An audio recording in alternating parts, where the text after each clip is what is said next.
wasn't as crisp, but he still threw for 252 yards, multiple scores. And what I liked a lot this week was he got multiple guys involved that hadn't been a focal point of the offense. Kyden Davis got big touchdown on a one-play drive, or excuse me, a two-play drive. And then you also got Brennan Cormier involved in the passing game as well. Talk about how important it is to get different guys to football and develop that depth as we continue to inch closer to the playoffs. Well, I definitely think it helps morale, which is extremely important.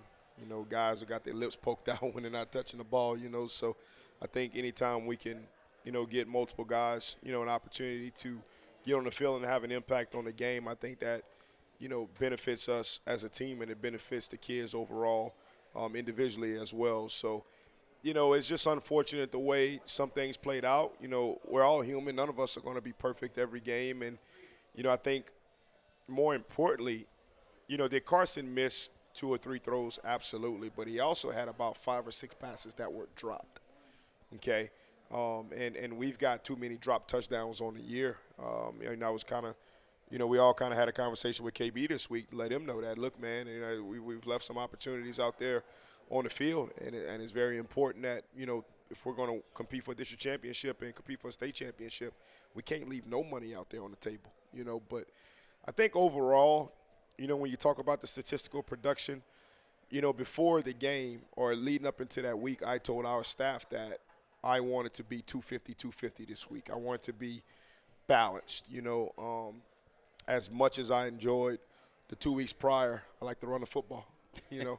And I won a bunch of football games in my career running the football, and great teams are able to run the football, you know. And, you know, I didn't want to lose our ability to run the football, right? And you know, so we're also able to kind of get our two-back classics working a little bit, which we hadn't quite, you know, done a lot of in the 2 weeks prior just because of the way the game played out. So I was happy to see that we were more balanced in a statistical category, and also happy to see that we were able to get in our two-back classics and still, you know, run our schemes that we run, you know, out of our two-back classics. So, you know, it wasn't clean, and we hope to be cleaner this week. You hope to be clean as possible every game, but we can't complain about, you know, the type of production that we had, you know, both overall total in a points category and then also statistically. If you're just joining us right now on the Carencro Bears Network, we're live from PREJEAN'S just like we are each and every week. We invite you to come out and join us. Beautiful dining room that they set us up in every week, Coach. It's nice. We have our own private space. But, boy, we're right off of the Cypress Bar. Good vibes in there. Lots of good food and drinks flowing as well. We have a bang-up show for you tonight. After this segment, Jordan Taylor is going to join us of Under the Lights. He broadcasts games all over the state. He has a wonderful platform over on Facebook and YouTube. He's going to join us. We're going to talk about not only Carencro football, but football all around in the Acadiana area. And then our third segment, Mondarius Poullard is going to join us. We're going to talk about his time as a Carencro Bear and now him on the coaching staff himself and what that means to him and his family, getting coach his brother and with his brother as well. Coach, before we put this game to bed, I want to talk a little bit about that running game. And you got a lot of backs involved this week. 5 guys got significant carries, including the quarterback, who I thought ran the ball very well. What's the conversation that you're having with Carson throughout the game and season about sliding or going for the first down? Is that something y'all talking about? Because, look, his dad sat right behind Coach Christopher Kovac and I on Friday, and, you know, he's hollering at him to slide. And I go, hey, man, he's hunting for a first down. You got to go out and get it, Coach. I think the guy's name was Leroy Jordan for the Dallas Cowboys. He said the harder you play, the healthier you stay. Now, I actually jumped Carson's butt a little bit too because, you know, I think that he needs to use his size and his body better and not let people just tag on him. Now, a lot of the contact that he received this past week were due to pass protection issues, you know, where that's kind of hard for him to control. You know, but when he's running the football, you know, he's got to be a little bit smarter about the way he operates. And, you know, I think a lot of that is going to come more so, too, with maturity and experience and also him developing more as a runner. You know, it's not like the young man was he's got natural arm talent, but a lot of the athletic things that we're asking him to do, you know, get a snap, you know, design quarterback runs. You know, he didn't do those things before he got into high school, so a lot of that is still new to him. And he worked extremely hard this offseason on his speed and on his his quickness, and he has gotten a lot faster than what he was, but he's still not quite where he needs to be. So I think that as time goes on and he gets faster, he gets quicker, he gets more fluid, he gets better coordination of his feet, I think we'll start seeing him have better runs in which he's not getting the contact that he's been receiving, at certain points this year. So I think that's kind of a double-edged sword. But I'm going to tell you what about Carson. Not very many times he's going to make the same mistakes twice, right? So, best believe he's watched the film, or we've watched the film together, and he's going to know how to handle himself in situations moving forward. But, you got to get that first down, though, right? You know what play I'm talking about. It was like a 3rd and 7 play, and he dove head first for the first down. He has to go and get that one. And that's absolutely. Absolutely. You're not telling him to go down. No doubt. Right. There was one right there, like he was going out of bounds towards our sideline, and I thought he's got to do a better job of making sure. I mean, the guy, catapulted right there into his left leg, and I went unglued on him in that moment. Like, son, a heart flashed before my eyes, man. Like, you've got to be better right there, brother. So I once again, that's an instinctual thing. I do agree that, there's times where, like, I was watching a guy from Carr, who's a senior, right?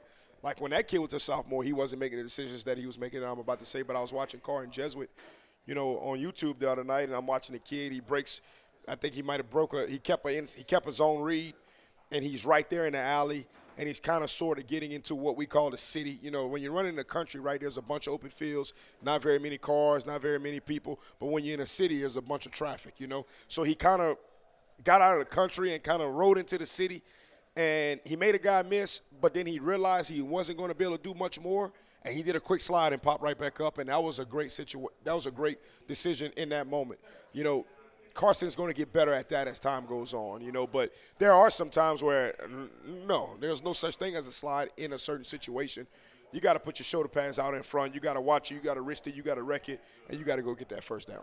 Well, Coach, we got to look at something that we can improve on, and penalties continue to kind of hamper us a little bit. Another game with 200 yards of penalties, 11 for 212 this past week on the road at Sam Houston. I know it's something we talked about last week, especially the mental stuff and the stuff that you can control, not the stuff that's a judgment call.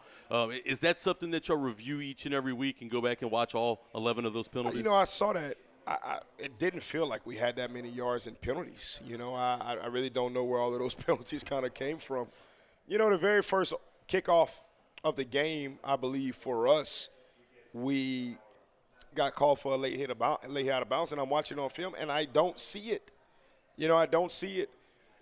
We got another judgment call on on a holding call that, we don't agree that it was a holding, but it was called holding, and apparently, Mr. said something to the official, which if he did, later in that drive, is completely unacceptable. And in that moment, we held him accountable for it, but we're watching the tape, and we don't see it. We don't see it. So, I don't know. We didn't feel that we were – there was one time Carson I thought it was a face mask.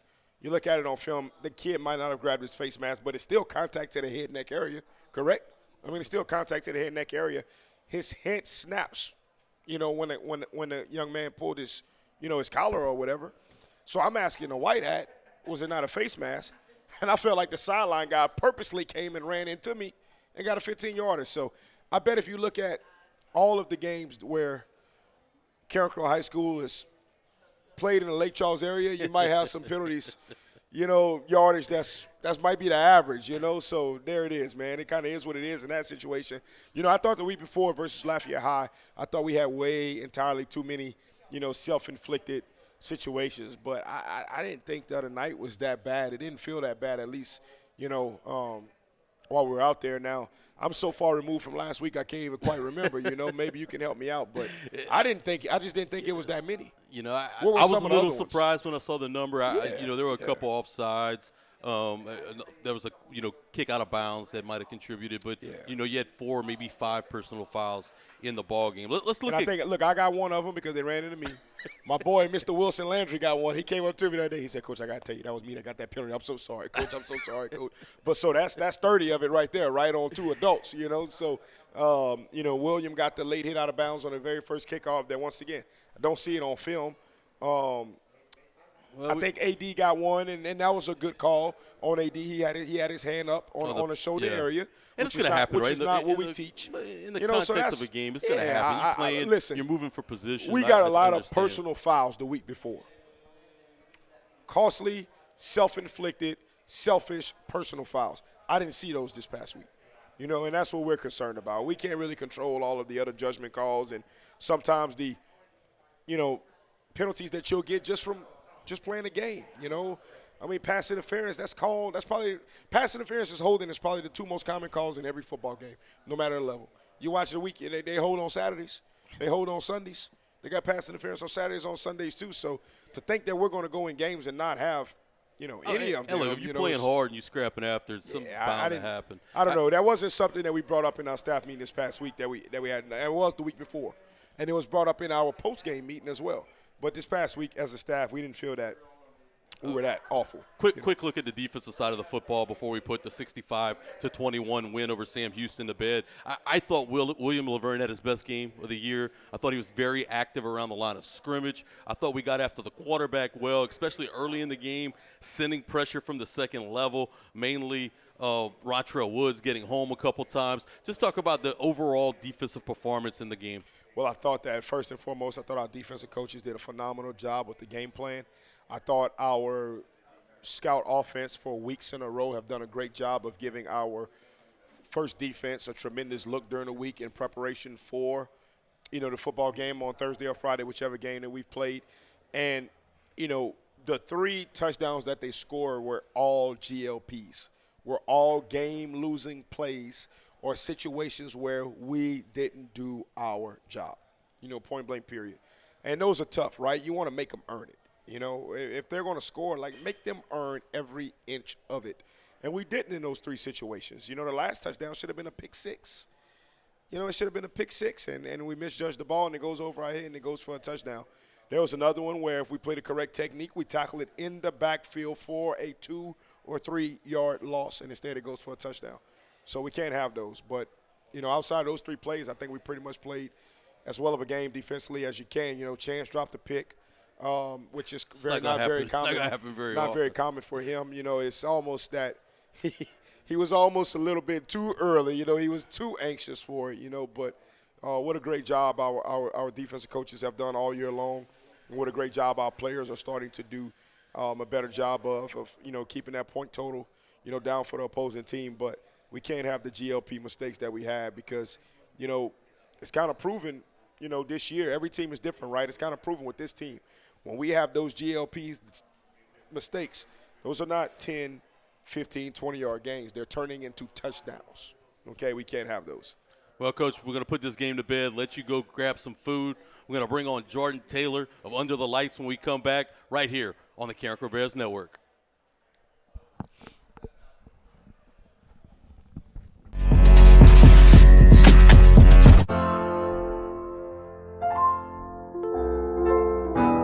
Big for the small, the short, and the tall. Peacemakers, risk takers, for the optimists, pessimists, exhibitionists, for long distance love, for the farsighted, nearsighted, for introverts and extroverts, for the thinkers and the doers, for old friends. Coca-Cola, for everyone. Are you ready to launch your future? Welcome to the Academy of Information Technology at Carencro High School, the premier magnet academy for cutting-edge education in computer science, information technology, and media arts. Dive into a world where your interests come alive. In AOIT, you'll explore technology like never before, mastering essential skills in HTML and Python while gaining hands-on experience in daily TV production and innovative media projects.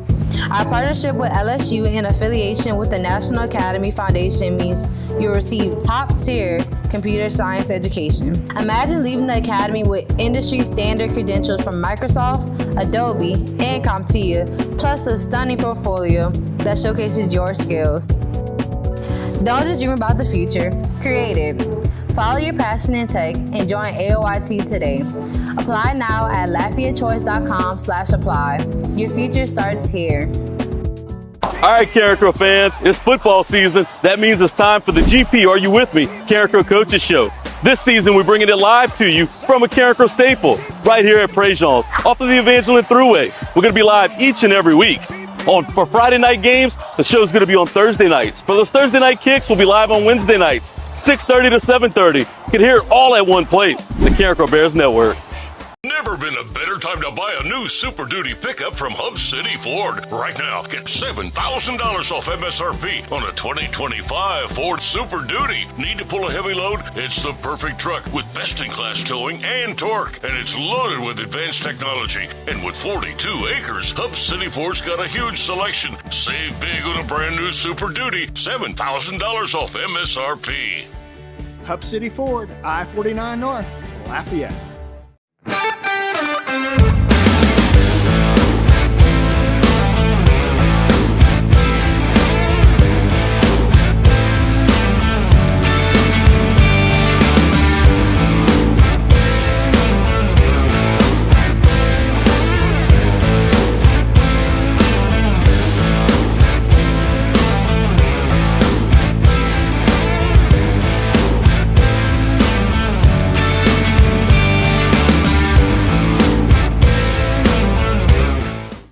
Hey Bears family, Coach Size here. Just want to invite you guys out to the 5K run that we'll be hosting on November 1st at Pelican Park.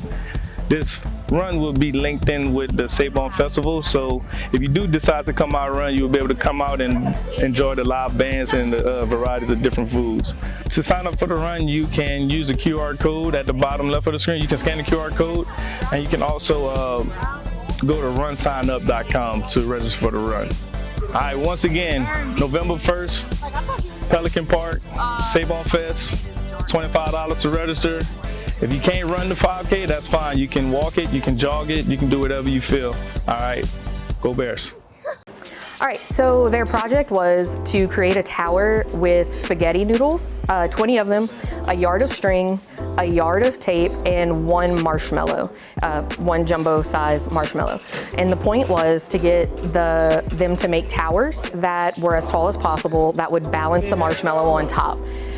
Towers that could be freestanding, not taped to the table, not, having anything hold them up, but just completely freestanding.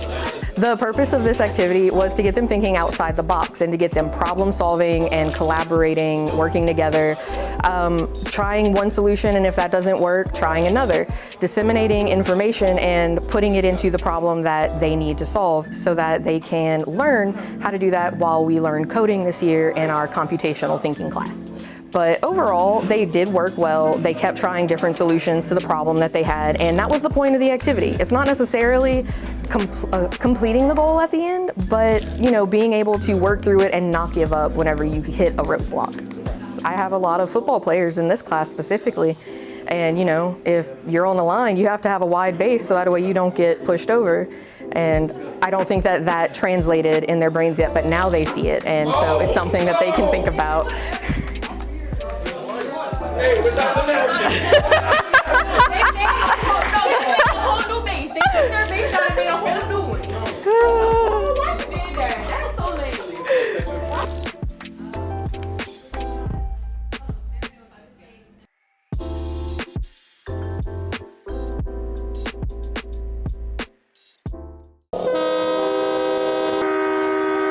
Let's get it over, right?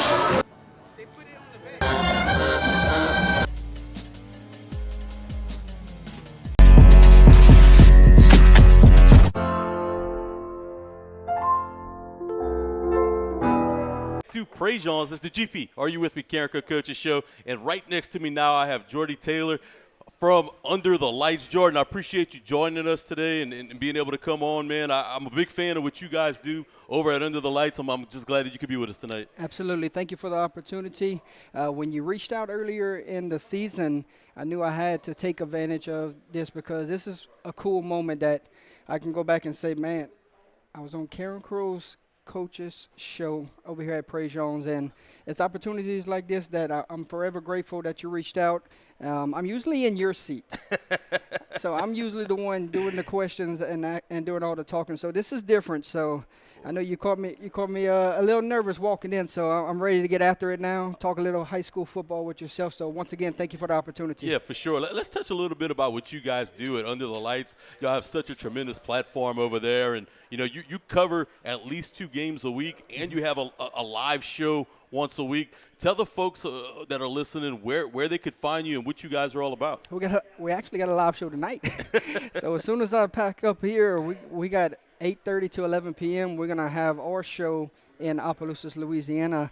So you can find us, like you said, on Facebook or YouTube, and we also have the X also and a couple of different platforms where you can find us. And later on tonight, we'll make some game picks, and we also have some games later this week, Thursday and Friday. So and I'm sure we'll touch on that a little later on in the show. And look, you've been doing this since 2019. You just told me. Since you've been doing it, how many games have you guys broadcasted, and how many schools have you guys been to?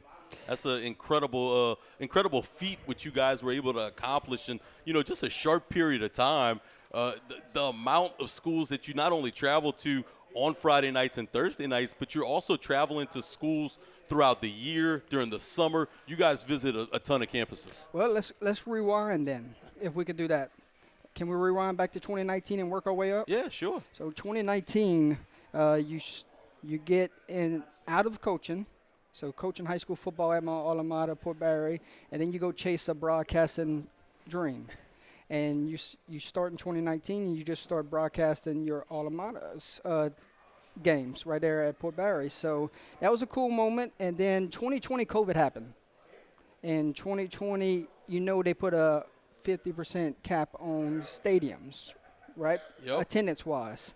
So that's whenever 2020, it really took off because you have grandparents, you got family members, you got friends, you got students that could not get into these games, and we got an opportunity later on in the season for playoff games-wise, because quarterfinals football, you're going to put a cap on it of who can go. Oh, yeah. So that's whenever we found out, okay, maybe we can branch off a little bit. And then 2021, we started doing local stuff. And then 2022, it just absolutely blew up. And from there on to now, we go into year 7. And you talked about the amount of teams we covered in the last 6.5 years now. How about 107 of them? Whew, man. But we never got the Carencro Golden Bears yet. Hey. But there you you're go. Doing a fantastic job. One day when you're sick, under the weather, I'm gonna call you up and say, call you right from the bullpen, huh? I'll call you from the bullpen. Make sure you you pitch the righty.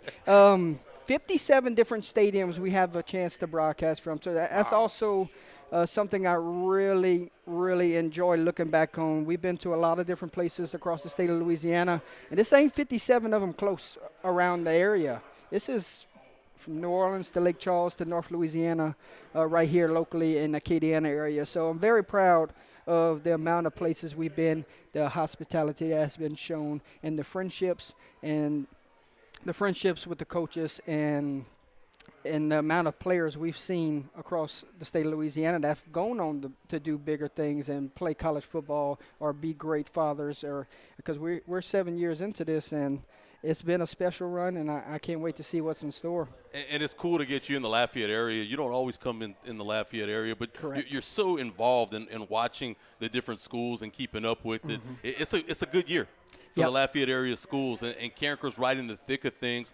Tell us a little bit about what you think about some of the bigger schools in the area and how they stack up, not only against each other, but into the state, and how they can compete once the playoffs arrive. Yep. Last thing on the broadcast, 142. I know you were asking for that number. Total games we've covered in a 6.5 year span. All right. So you say Acadiana area and how they stack up these last few weeks. Well, you got to look at, first off, the home team right here at where we're at. Carencro red hot right now since the early losses in the season to LCA and Zachary, but they've only gotten better since the early part of the year. You look at guys like the quarterback Carson Gerza and Chance Babineau. My goodness, what a ball player he is. Both of those combined for 30 touchdowns this year.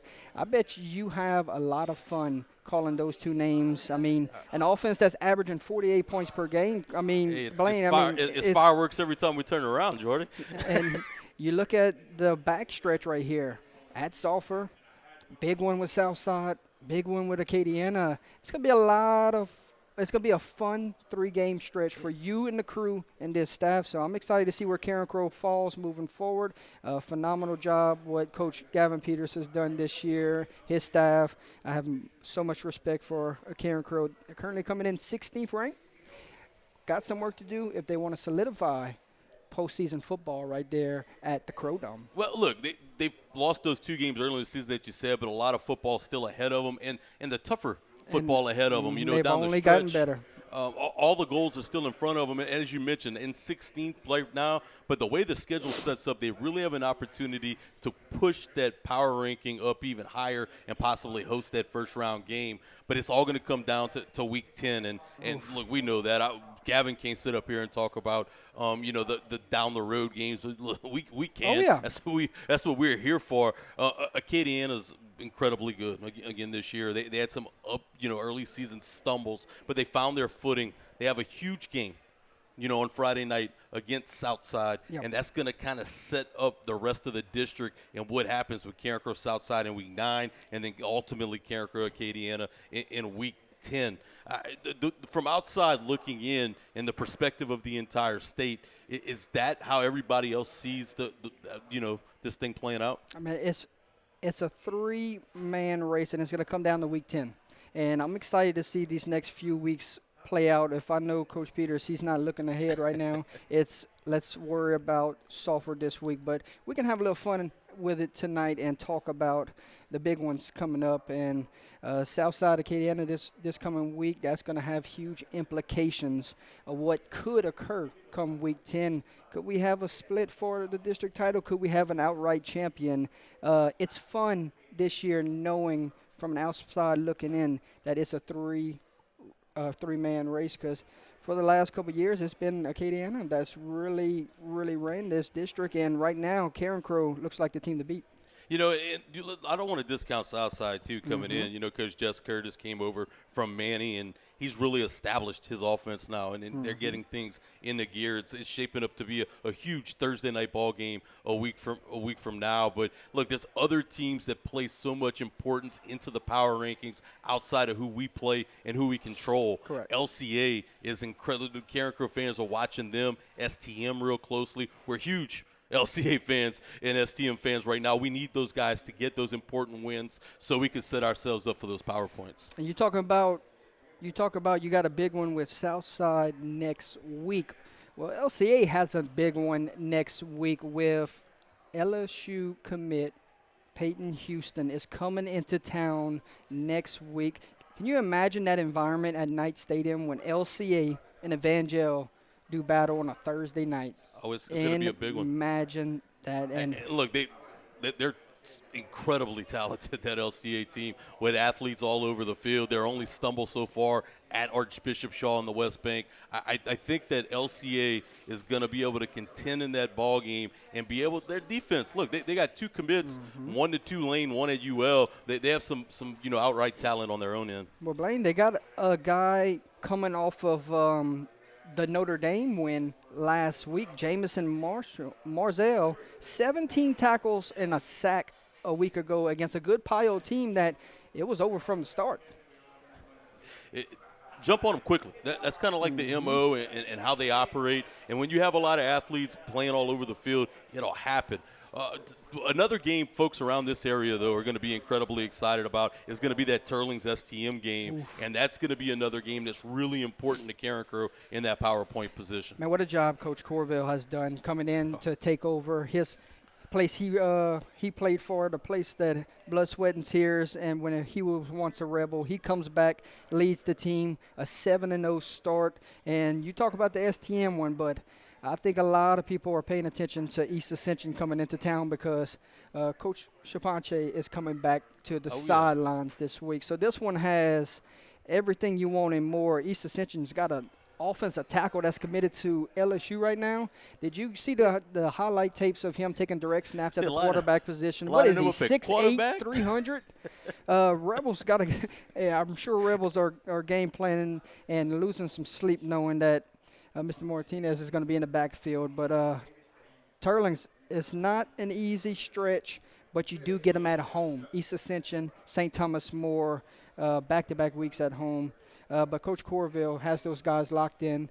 They believe they belong in these games. And watch out for the Rebs. Can they go finish it off 10-0? It won't be easy. Hadn't done it in a long time over there. Mikey's doing a tremendous job. We have all the respect, and we miss Mikey and the Corwell clan a bunch. Game.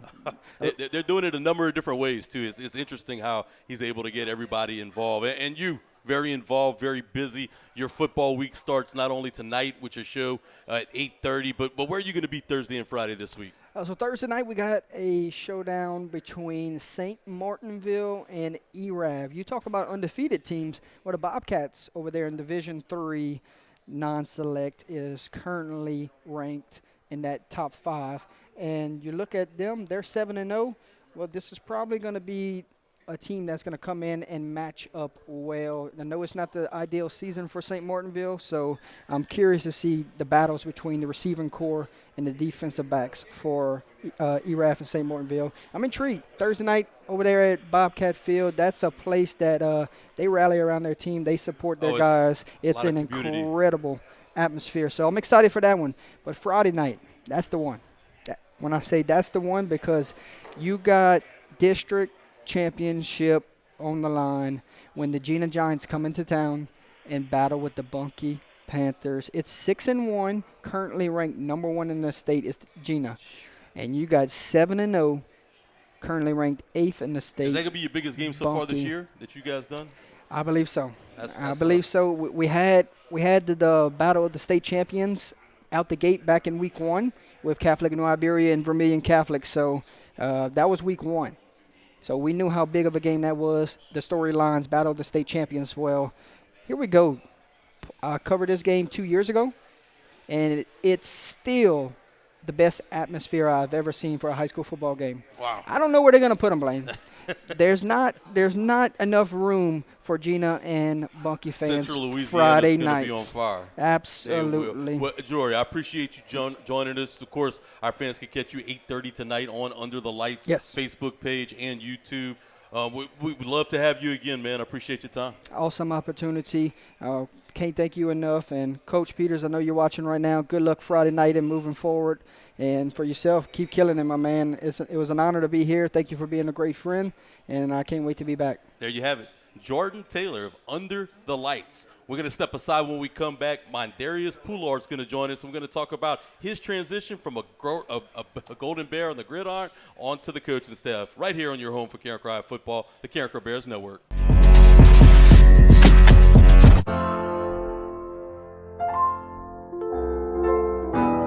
Big for the small, the short, and the tall. Peacemakers, risk takers. For the optimists, pessimists, exhibitionists. For long-distance love. For the far-sighted, nearsighted. For introverts and extroverts. For the thinkers and the doers. For old friends. Coca-Cola. For everyone. Are you ready to launch your future? Welcome to the Academy of Information Technology at Carencro High School, the premier magnet academy for cutting-edge education in computer science, information technology, and media arts. Dive into a world where your interests come alive. In AOIT, you'll explore technology like never before, mastering essential skills in HTML and Python while gaining hands-on experience in daily TV production and innovative media projects. Our partnership with LSU and affiliation with the National Academy Foundation means you'll receive top-tier computer science education. Imagine leaving the academy with industry-standard credentials from Microsoft, Adobe, and CompTIA, plus a stunning portfolio that showcases your skills. Don't just dream about the future, create it. Follow your passion in tech and join AOIT today. Apply now at LafayetteChoice.com/apply. Your future starts here. All right, Carencro fans, it's football season. That means it's time for the GP Are You With Me? Carencro Coaches Show.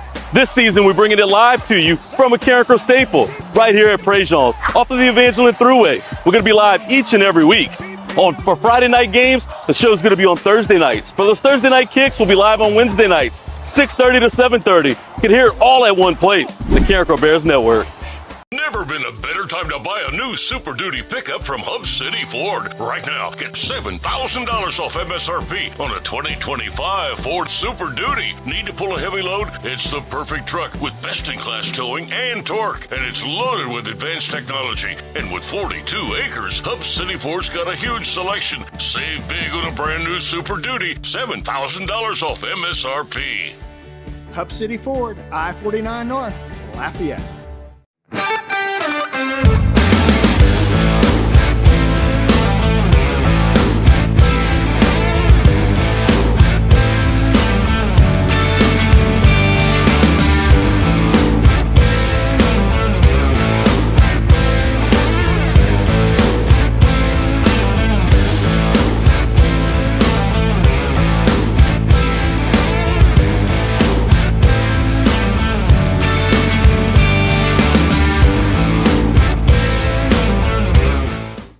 Hey Bears family, Coach Size here. Just wanted to invite you guys out to the 5K run that we'll be hosting on November 1st at Pelican Park. This run will be linked in with the Sabon Festival, so if you do decide to come out and run, you'll be able to come out and enjoy the live bands and the varieties of different foods. To sign up for the run, you can use the QR code at the bottom left of the screen. You can scan the QR code, and you can also go to runsignup.com to register for the run. All right, once again, November 1st, Pelican Park, Sabon Fest, $25 to register. If you can't run the 5K, that's fine. You can walk it, you can jog it, you can do whatever you feel. All right, go Bears. Let's get it over, right?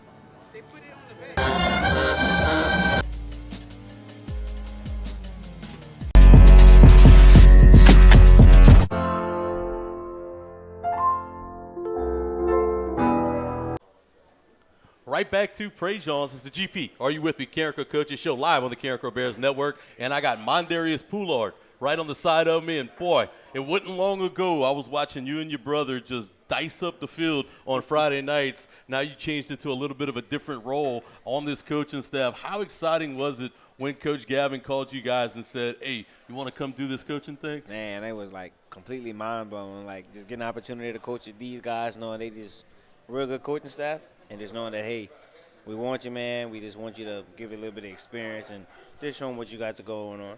Other than that, but, man, it was just mind-blowing phone call. And then, you know, when you were playing at Carencro, wasn't that long ago, and you did it a number of different ways. The return game, dynamic returner, you're still in the top 10 all-time in Carencro history in return yards. And, look, you caught balls, you played receiver, you played running back, kind of did it all. What was the highlight of your career when you go back and look at it? What do you remember most? The thing I remember is just the team, man. We had like a strong bond with everything. Just playing on the field, off the field was just – our team was just strong. Still to this day. Still friends, still brothers. Just keep it tight. Getting with those guys and having each other's back. And you're able to kind of bring that mindset to this younger group of Bears. How are you able to kind of teach that team chemistry and that camaraderie and how important it is to win football games? Well, normally, like with the team we have now, is like I just try to elaborate with the team saying that, hey, man, like it's a team sport. Don't try to be, hey, I'm going to do this. I'm going to try to go for this much and this much amount of yards this game. Like, hey, it's a team. When you bring everything all in once, it's going to come together. If you try to veer off in the wrong way, that's when the team starts to fall apart. And you're coaching the receivers, more specifically the inside slot receivers. And look, when you got a guy like Chance Babineau sometimes on the perimeter, you might draw some favorable matchups for you guys. Talk about how you get those guys prepared for those types of matchups and be able to make a play when their number's called. When their number's called, man, like playing a slot receiver, you have to know like your role is a big part of the offense. Like you either you may not get the ball every game, you might not get the ball every drive. But as an inside slot receiver, you know that it's levels. It's levels to it. Either you're going to get the ball this drive or you're going to get the ball next drive. Or, hey, your number's getting called for that particular route. You go ahead and do your job and do your role. What was the biggest adjustment for you? You know, look, you being a young man, I know those competitive juices are still flowing, and you're ready to roll. How, you know, what was the most difficult part to transition, though? And like, not, you know, hey, you get those guys ready, you want to suit up too, you know? So what's the hard part for you on Fridays and throughout the week? The hard part is like, let's say, hey, knowing like when I was in high school, man, like when coach say, hey, man, we need you to get this, we need you to get that, we need you to get this. I'm like, man, like, I still have that energy and that drive. Like, okay, coach, put me in the game. I could do it. Put me in the game. I could do it. But, hey, it was a hard transition, but I love it, man. I love it. And one of your guys had a big week last week. Brennan Cormier came through big time, you know, 3 catches, 88 yards, I believe it was, and big plays. He caught a huge first down play at the end of the first half to really keep that drive going. Talk about a guy like B. White and what he brings to the offense and how you're able to keep him centered and ready at all times. The main thing I tell B. White, I was like, hey, man, we're not the biggest guy, not the strongest guy on the field, but I want you to know that that dog that's in your heart, got to follow it, bro. Because, I mean, nobody in this world can take that from you. Nobody. And you getting to coach with your brother. You played with your brother. You have a brother, you know, part of the program. How cool is that for your family and you guys to still be around each other and be able to, you know, be a part of something like this, you know, still to this day? It's good, man. Like, knowing that you have, like, your little brother on the field, like, okay, hey, you got to do your job. Hey, what we did in high school is different. What you're doing in high school is different. You got to make a name for yourself. Because, like, we were Twin Sanity in high school. You're Cam Richard. Make a name for yourself. And, hey, long as that's big, just keep it roll, man. One of the things I thought was cool when Ken was on earlier in the year, I asked him, like, what was one of his favorite moments when he played football. And he said it was the first game that you guys had. They told you guys to go out and return kicks. Oh, yeah. And you got the ball. And he's like, my brother got it. My brother's running. Like, he was so pumped that you got the football and was able to run with it. It just shows that bond you guys are able to have and to work with each other. Now that you guys are a little older, I could almost tell you guys apart. Do you guys play that into your advantage anymore, or you guys it kind of goes away? It kind of goes away. Yeah. He don't come get on your position group. You get on his position group sometimes. Oh yeah. So like we have like this standpoint to where don't be afraid to correct a teammate. Don't be afraid to correct anything. So with that, hey, if you see that guy slipping up, no matter if it's your position group, hey, you're not stepping on that so and so's toes. But long as you're getting your head right and say, hey, look, I'm here to I'm gonna go help your guy right quick. But look, just give him a little bit of pointers on that. And look, you got a bunch of coaches that have been around the game for a long time that y'all learning under. Talk about the evolution from your coaching standpoint from year 1 to year 2 and how much you progressed and gotten better. Man, from year 1 is like from year 1 to year 2 is just knowing that, hey, if I can go back and like change this and go back and change that, sitting with Coach Gavin Peters, man, that's an awesome guy, bro. If nobody ever told him this or everybody, I'm pretty sure some people did, but that's a good guy to be under, man. Yeah. To learn from just the smallest things, just from being structured on this point and being structured on that point. It's just as long as you know what you're doing in your task, it's just good. Just having those guys, like those experienced guys. But yeah, from year 1.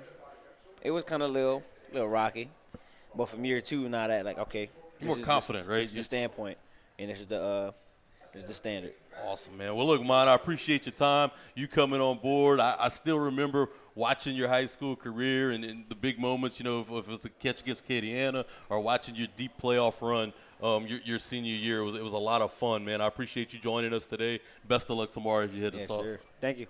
There you have it. Mondarius Poullard. We're going to step aside when we come back. Gavin Peters is going to join us, and we're going to preview Carencro versus Sulphur Tours right here on your home for Carencro High Football, the Carencro Bears Network.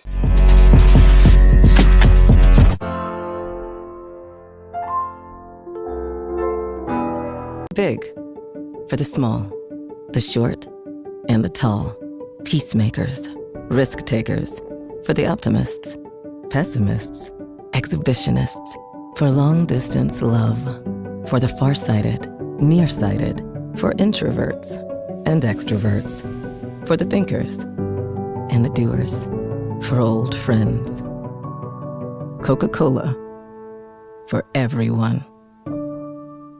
Never been a better time to buy a new Super Duty pickup from Hub City Ford. Right now, get $7,000 off MSRP on a 2025 Ford Super Duty. Need to pull a heavy load? It's the perfect truck with best-in-class towing and torque. And it's loaded with advanced technology. And with 42 acres, Hub City Ford's got a huge selection. Save big on a brand new Super Duty. $7,000 off MSRP. Hub City Ford, I-49 North, Lafayette.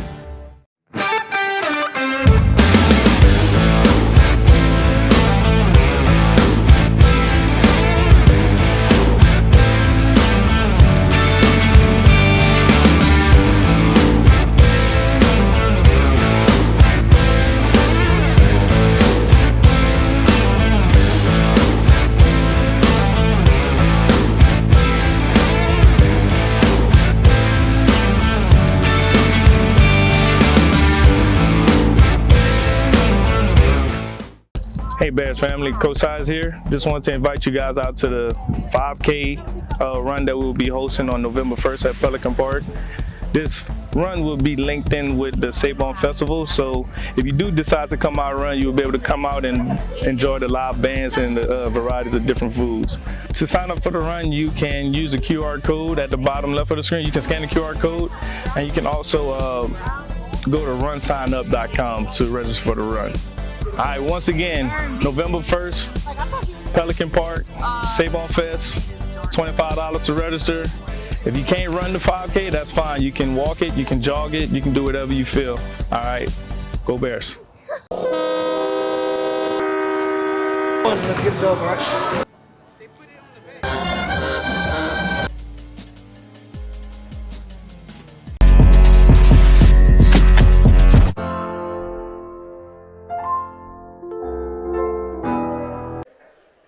Welcome back to PREJEAN'S for the GPR You With Me Carencro Coaches Show, live on the Carencro Bears Network. I bring back the guest of the hours, Gavin Peters, as we look to set up the matchup against Carencro versus Sulphur tomorrow night at Sulphur. Coach, get to go back on the road trip.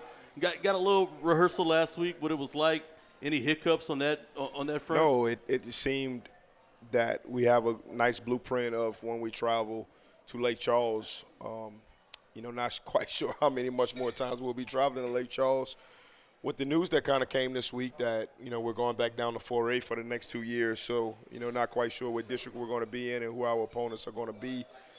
But I definitely think that last week gave us a good blueprint of the time that we need to leave, Lafayette, what time we need to get the kids out of school, how we need to operate as far as, walk-through time and pack time and things of that nature. So it worked out well for us. We really enjoyed it, and we had no, reservations about, making any changes to it. So I think we're going to stick with that same process this week for sure. Sulphur coming in at 2-5, and they struggled a little bit at times this year, but they look to be an offense that can move the football with some consistency. They turn the football over with some regularity that you guys hope to take advantage of. But what is it about this Sulphur Tours team that really has your attention? Well, Coach Cody's a champion. He's been a part of championship football. He spent some time at Welsh, before he came to Sulphur. And, one thing I respect about Coach Cody is that they do a tremendous job of game planning every week. You can tell that they really do a tremendous job of studying their opponents and looking to attack their weaknesses in every aspect of the game, offensively, defensively, and special teams. I thought he called a tremendous game against us a year ago and had a great game plan. And, we expect the same thing this week. It's unfortunate that, every team is always a play or two away from having a whole entirely different situation, right? And, it's just been a tough year for them in certain aspects. But, their record is no indication of the type of program and the type of team that they are. We're not looking at their record on the season and letting that have a factor or an impact on how we go out there and play the game tomorrow. the way I look at it, both teams are 0-0, looking to go 1-0 on the night. You know, you got to really take every day like it has a history and a life of its own. And, you know, I expect that their staff is preaching that same message to their program, because that's definitely what we've been preaching our program. And last year, you mentioned the game. It was electric. Came down to the final play of the game. And I don't know about electric. I guess it might have been electric for everybody watching it. It wasn't electric for us. Carson Guernsey was able to find Brandon Duffy after the ball ping-ponged around a little bit in the end zone on the final play. I think that that freshman-to-freshman connection got a year older, a year wiser. Brandon Duffy's been somebody, when he touches the football, great things happen.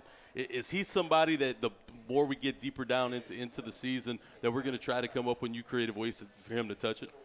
Well, listen, I think Brandon Duffy is a walk-in draft pick. You know, he had an unbelievable play in practice yesterday against Babineau, actually. You know, Babineau was guarding him, and I think we might have been in trips open running some scout team stuff for our one defense. And, you know, there were two things that kind of stood out when I'm watching the film. You know, Carson made an unbelievable throw through traffic, and Brandon, you know, did a great job of creating separation against arguably the best player in the state of Louisiana right now. And, you know, I had a conversation with him today that's saying, look, man, you got to do things the right way, brother. I mean, everything impacts everything. You know, you got to be better in the classroom. You got to be better off the field. You need to really take advantage of this opportunity that, you know, God has blessed you with, you know. So, look, that young man is uberly talented. You know, uberly talented, and the sky's the limit for him. You know, it's all about him doing the right things, you know, doing the right things to take advantage of this opportunity that he has to use, you know, his athleticism that, once again, God has blessed him with. You know, one of the words of the week last week was stewardship, and stewardship means to multiply, because that's what my pastor was talking about Sunday when I went to church. So I wanted to bring that message back to our team. And, you know, there's that story in the Bible where he gave, you know, God gave this person 1 penny, gave this person 4, gave this person 8. The one with 8 took it and multiplied. The one with 4 took it and multiplied. But the one with 1 hid it, because the one with 1 was like, well, you gave that person 4, you gave that person 8.